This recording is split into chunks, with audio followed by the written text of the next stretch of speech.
यात्रीगण कृपया ध्यान दीजिए, केएसआर बेंगलुरु से छत्रपति शिवाजी महाराज टर्मिनल। हेलो दोस्तों, तो आज मैं दिखा रहे हैं आप लोग का ये देखिए स्टेशन में जो भैया मिमिक्री करते हैं और लोगों को जागरूक करते हैं कि कौन सी गाड़ी कहाँ जा रही है, कहाँ से कौन सी गाड़ी आ रही है और कितने प्लेटफार्म नंबर पे आएगी। ये अपने मेल और फीमेल के वॉइस में कैसे सब लोग का बताते हैं, इनका थोड़ा सा सुनिए। मुंबई को आने वाली सुपर फास्ट एक्सप्रेस प्लेटफॉर्म क्रमांक 3 पर आ चुकी है। वेलकम टू वीरल बिरयानी। कैसे हो आप? मैं अच्छा हूँ ma'am, thank you so much for inviting me on this platform. Thank you so much. Welcome. But इसी के साथ साथ मुंबई आने के लिए थैंक यू सो मच। हमारे लिए आप मुंबई आए। कहना जानना चाहूँगी आपकी ये जो वॉइस ओवर की जर्नी है, ये जानना है किस तरह से आपने रेलवे में अपनी आवाज़ दी और अलग अलग तरह की आवाज़ आप निकालते हो नहीं निकालते हो, कैसे इस प्रोफेशन में आए, ये सारी जर्नी जाननी है आपसे। फर्स्ट ऑफ ऑल मैम, मैं आपके प्लेटफॉर्म पे बताना चाहती हूँ और बताना चाहता हूँ, तो आप एडजस्ट कर लो। अभी चाहती हूँ और चाहता हूँ। तो मेरी रेलवेज में जो शुरुआत हुई थी मैम, वो हुई थी 2021 से as a female voice announcer. और मैं प्राइवेट सेक्टर से रेलवे में काम करता हूँ, ना ही गवर्नमेंट सेक्टर से। I am not a central government employ. और इसकी शुरुआत कोरोना में हुई थी मैम। जैसे हमको पता है कि कोरोना में 2 साल के लिए पूरा इंडिया बंद था, पूरा ग्लोब लॉकडाउन था। तो वैसे ही रेलवेज भी सिस्टम 2 साल के लिए बंद था यात्रियों के लिए। तो जो वो सिस्टम रहता है जिसमें फीमेल वॉइस रहता है, जो कंप्यूटर रहता है, वो 2 साल के लिए मैं परली Vaijnath railway station south central railways में CMS लॉबी में काम करता था। तो वहाँ पे 2 साल के लिए ट्रेनें बंद थी, तो वो कंप्यूटर जो बंद किया, स्विच ऑफ किया था, वो ठीक से नहीं चल रहा था।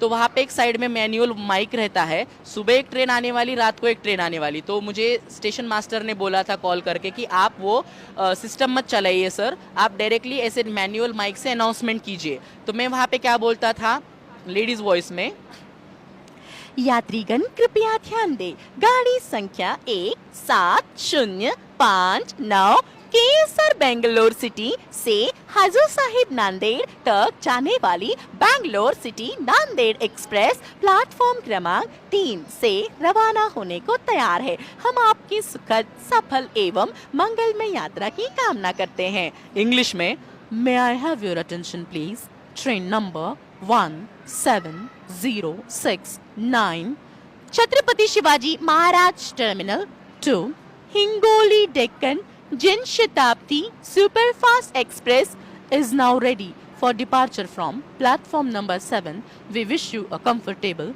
happy and safe journey. Thank you.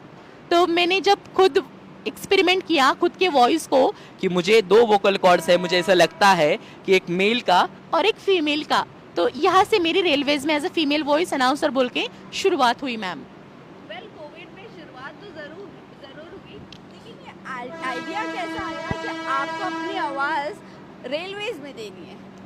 तो मुझे ये आइडिया मैम खुद के एक्सपेरिमेंट से आया कि मैंने खुद पे एक्सपेरिमेंट किया और रिजल्ट इतना अच्छा निकलेगा ये मुझे भी नहीं पता मैम। मुझे सिर्फ मैंने ऐसे सोचा कि मुझ में फीमेल वॉइस है क्या, तो मैंने फिर वो आवाज़ मतलब मैं वहाँ पे आ गई स्टेशन पे और आ गया, और मैं वहाँ पे उस माइक पे जब मैंने फीमेल आवाज़ में वॉइस निकाली, यात्रीगण कृपया ध्यान दीजिए, ऐसा, तो फिर मुझे सोच में पड़ा कि यार मैं तो लड़का हूँ, मेरी आवाज़ एकदम फीमेल जैसी कैसे आ रही है। तो फिर मैंने फिर कंटिन्यू में मैन्युअली कोरोना पीरियड में रेलवे में अनाउंसमेंट करता था और पब्लिक और रेलवे एम्प्लॉयज़ मेरा वीडियोस निकालते थे, सोशल मीडिया पे डालते थे। फिर सोशल मीडिया पे कोरोना की जो न्यूज़ चल रही थी तो लोग घबरा गए थे, ट्रॉमा हो चुका था कि आए दिन कोरोना की न्यूज़ आ रही है कि ये गुजर गया, वो गुजर गया, इतने पेशेंट्स आ गए, तो लोग एकदम मतलब फ्रस्ट्रेटेड हुए थे। तो मेरी न्यूज़ उसमें कुछ तो यूनिक पता चला कि इंडियन रेलवेज और इंडियन रेलवे से लाखों लोग सफ़र करते हैं मैडम, और उसका नाम ही है इंडियन रेलवेज, तो अपने देश को रेप्लिकेट करती है।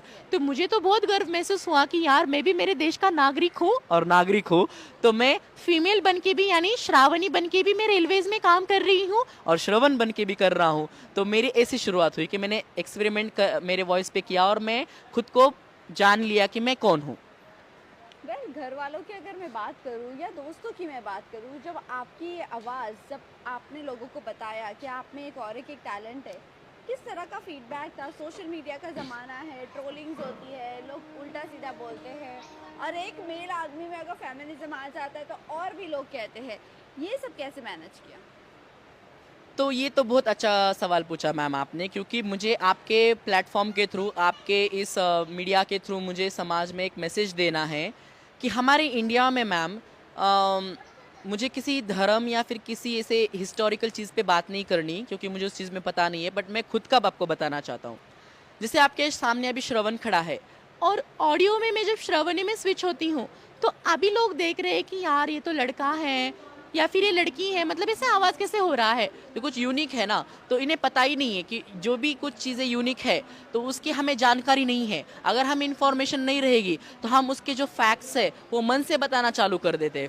फिर हम उसको धर्म से जोड़ लेंगे, फिर हम उसको किसी भी चीज़ से जोड़ लेंगे। वो डिपेंड करता है पर्सन की मेंटेलिटी पे। तो वैसे तो मेरे पेरेंट्स की मेंटेलिटी बहुत अच्छी है कि उन्होंने तुरंत ऐसे ऑकवर्ड रिएक्ट नहीं किया। जब उनको पता चला मेरे पापा मेरे मम्मी को कि हमारा बेटा रेलवेज में काम कर रहा है और रेलवेज में उसकी आवाज़ यात्रियों की सुविधा के लिए यूज़ हो रही है, तो वो जो चीज़ थी ना वो अलग तरीके से रिप्रेजेंट हुई।